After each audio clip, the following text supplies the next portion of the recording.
Bonjour chers internautes, le cabinet Dynamique Conseil vous souhaite la bienvenue dans ce tout nouveau concept, vos instants dynamiques. Vous l'aurez désormais 2 fois dans le mois avec les contributions de nos consultants experts qui vous seront sans doute très utiles.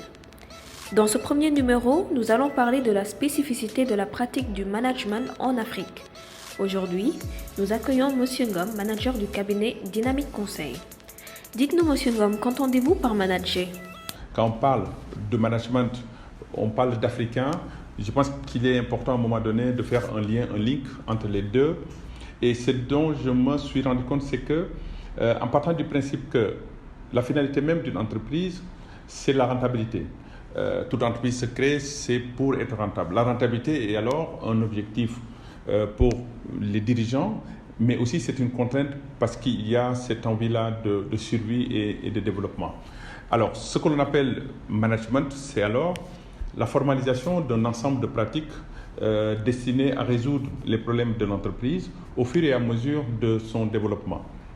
Alors, si je pars de cette définition-là, je peux alors faire un lien avec le contexte africain, parce que ce qui est important et ce que j'ai constaté aussi, c'est que le travail des dirigeants africains est influencé par la représentation que font les acteurs, non seulement des relations hiérarchiques, mais aussi de la vision et de la finalité même de l'entreprise.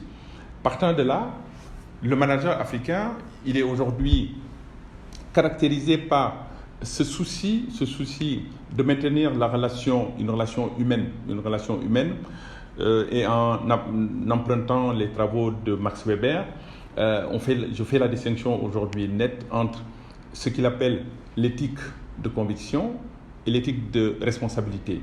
Alors, l'éthique de conviction nous renvoie à ce respect, ce souci permanent de la relation humaine, du rapport avec l'autre, alors que l'éthique de responsabilité nous renvoie à la bonne santé de l'entreprise. Donc, le constat aujourd'hui est que la plupart des dirigeants africains sont très orientés sur l'éthique de conviction au détriment de l'éthique de responsabilité.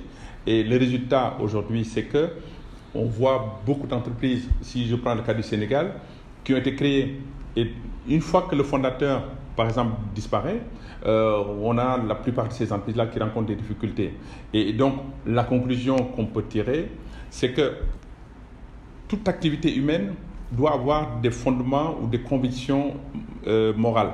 Mais ces convictions-là, à mon avis, si elles n'ont pas la finalité de déboucher sur une éthique de responsabilité, sont tout simplement vouées à l'échec. Et donc le conseil que je donnerais à tous les dirigeants, les chefs d'entreprise, les managers en général, c'est tout simplement de penser à formaliser. Il faut formaliser, il faut avoir une vision claire, il faut la partager, mais il faut aussi déconcentrer le pouvoir.